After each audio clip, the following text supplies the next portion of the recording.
आज हामी कुरा गर्दैछौँ अमेरिकाको इतिहासकै सबैभन्दा रहस्यमय हवाई अपहरणको बारेमा। एक यस्तो मानिस जसले 10,000 फिटको उचाइबाट विमानबाट हाम फालेर आजसम्म संसारलाई अचम्ममा पारेको छ। उसको नाम हो D.B. Cooper।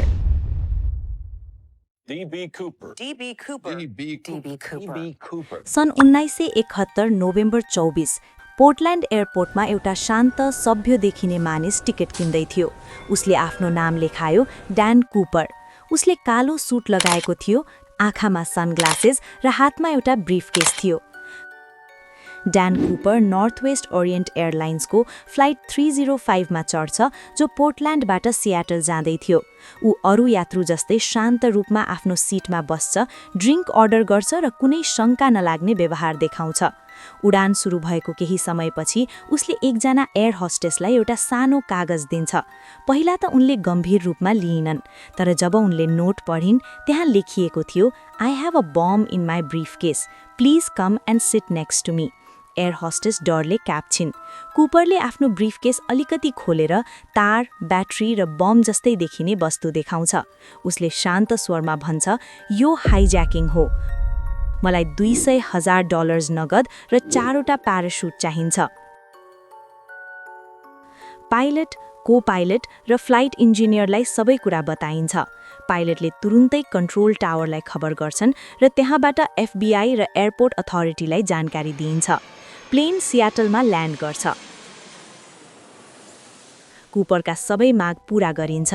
$200,000 नगद र 4वटा प्याराशुट विमानभित्र पुर्याइन्छ। एयर होस्टेसले ती सबै सामान कुपरलाई दिन्छन्।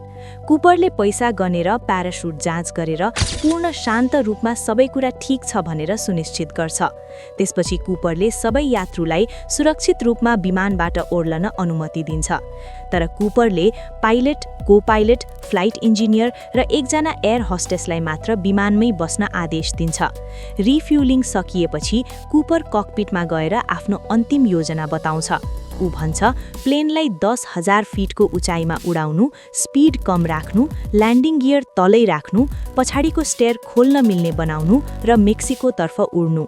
यी सबै आदेशहरू कुपर आफैले दिएका थिए र कन्ट्रोल टावरको निर्देशन अनुसार ती आदेश पूरा गर्छन्। थोरै समयपछि कुपरले एयर होस्टेसलाई भन्छ, अब ककपिट फर्कनुहोस्। ककपिटतर्फ जाँदाखेरि उनले पछाडि फर्केर अन्तिम पटक कुपरलाई देख्छिन्। कुपरले प्याराशुट लगाइसकेको थियो, पैसाको ब्याग कम्मरमा बाँधेको थियो र पूर्ण शान्त आत्मविश्वासी अवस्थामा उभिएको थियो। विमान 10,000 फिटको उचाइमा पुग्छ, रातको अँध्यारो छ।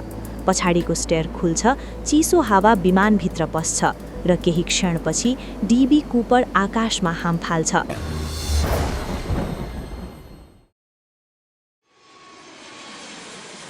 विमान सुरक्षित रूपमा ल्यान्ड गर्छ, तर कुपर कहिल्यै भेटिँदैन। न उसको शव भेटिन्छ, न प्याराशुट, न कुनै पक्का प्रमाण। FBI ले वर्षौंसम्म जङ्गल, नदी र पहाडहरू खोज्छ। 800 भन्दा बढी सस्पेक्ट्स जाँच गरिन्छ, तर कसैलाई प्रमाणित गर्न सकिँदैन। सन् 1980 मा कोलम्बिया रिभरको किनारमा उसको र्यान्सम मनीका केही नोट भेटिन्छन्, तर कुपर होइन। अन्ततः सन् 2016 मा FBI ले यो केस बन्द गर्छ, तर रहस्य बन्द हुँदैन। आज पनि D.B. कुपर इतिहासको एकमात्र हाइज्याकर हो जो विमानबाट हाम फालेर सधैँका लागि हरायो। D.B. कुपर बाँचे कि त्यो रात जङ्गलमै हरायो? यो प्रश्नको उत्तर आज पनि संसारले खोजिरहेको छ। तपाईलाई के लाग्छ? कमेन्टमा आफ्नो विचार लेख्नुहोस्। च्यानललाई लाइक, शेयर र सब्स्क्राइब गर्न नबिर्सनुहोला। अर्को भिडियोमा फेरि भेटौँला। धन्यवाद।